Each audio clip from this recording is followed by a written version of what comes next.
Smart saving plan తో మీ ఆత్మీయులకు ఉజ్వలమైన సురక్షితమైన జీవితం అందించండి. టాటా ఏఏతో ఇది సాధ్యం. భార్య నిందితుల మీద అరెస్ట్ చేయడం జరిగింది. ఇందులో 24/7/2025 నాడు నాగిరెడ్డిపేట పోలీస్ స్టేషన్ కు ఒక ఫిర్యాదు వచ్చింది.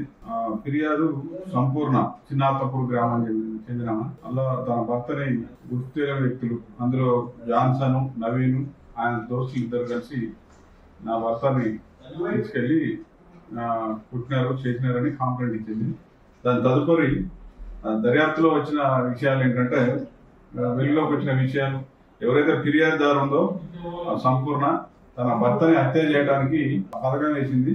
ఆమెకు అక్రమ సంబంధం ఉన్న జాన్సన్ అనే ఆయనతోటి నా భర్తను చంపేయండి, మన అక్రమ సంబంధానికి అడ్డం వస్తుందని చెప్పి నేను సుపారీ ₹1,00,000 ఇస్తా, మీ దోస్తులతో చంపేయండి అని చెప్పి సుపారీ తీసుకున్నాడు. తర్వాత ఆయన ఫోటోను కూడా ఇచ్చి దాని కింద కూడా 23వ తారీఖు నాడు చంపేయండి అన్నట్టుగా రాసేయడం కూడా జరిగింది.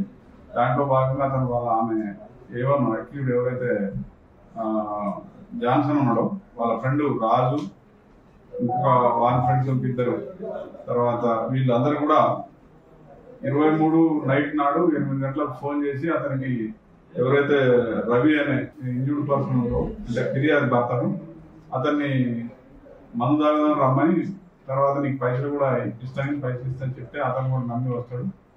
ఇతను వీళ్ళ జాన్సన్ ప్లస్ వాళ్ళ ఫ్రెండ్స్ ఇద్దరు నలుగురు కలిసి 3 బైకుల మీద వెళ్తారు. ఇక్కడ పెద్దారెడ్డి డంప్యార్డ్ దగ్గరికి తీసుకెళ్తారు. అక్కడ మందు తాగుతారు. మందు తాగిన తర్వాత వాళ్ళతో పాటుగా ముందే వాళ్ళు వేసుకున్న పథకం ప్రకారం, జాన్సన్ పథకం ప్రకారం సుత్తె తీసుకొని వస్తారు. రాజుకి ఇస్తాడు ఆ సుత్తెను. అతను సడన్ గా తాగిన తర్వాత ఈ మాటల్లో పెట్టి వెనక నుంచి వచ్చి రాజు అనే అతను ఫస్ట్ హెడ్ మీద సుత్తితో తల మీద కొట్టడం వల్ల ఆ ఇంజూరీ అయితే అతను తప్పించుకోవడానికి ప్రయత్నిస్తే వెంబడించినారు. మిగతా వాళ్ళు చేతులతో కొట్టినారు. వెంబడిస్తున్న సందర్భంలో మళ్ళీ ఈ జాన్సన్ సుత్తె తీసుకొని మళ్ళీ అతని తలపైన కొట్టడం జరుగుతుంది.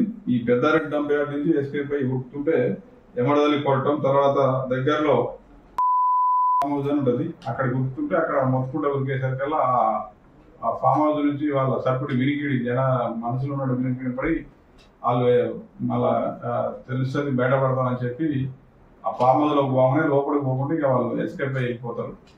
దాని తర్వాత ఇతను మనోహరెడ్డి అనే అతను వాళ్ళ భార్యకు ఫోన్ చేయటం, తర్వాత 108 అంబులెన్స్ పిలవడం, అతను తీసుకొని హాస్పిటల్కి తీసుకుపోవడం జరిగింది. ఇదంతా ప్రధానంగా ఏంటంటే తన భర్తను చంపాలనే ఉద్దేశం, నాకున్న అక్రమ సంబంధం, జాన్సన్ నాకున్న అక్రమ సంబంధం తొలగించాలనే ఉద్దేశంతో పథకం చేసినారు. దాంట్లో భాగంగా ప్రధానంగా ఇందులో నాగిరెడ్డిపేట ఎస్ఐ గారు అగస్త్య భార్గవ్ గారు మరియు వాళ్ళ సిబ్బంది చాకచక్యంగా దాన్ని డిటెక్ట్ చేసి వీళ్ళని ఈ రోజు అరెస్ట్ చేయడం జరుగుతుంది. వాళ్ళందరికీ కూడా ఎస్పీ గారు అభినందనలు జరపమని చెప్పినారు. అందులో భాగంగా వాళ్ళందరినీ కూడా ఈ రోజు రిమాండ్ చేసి, జ్యుడిషియల్ రిమాండ్ చేసి అరెస్ట్ చేసి పంపడం జరుగుతుంది.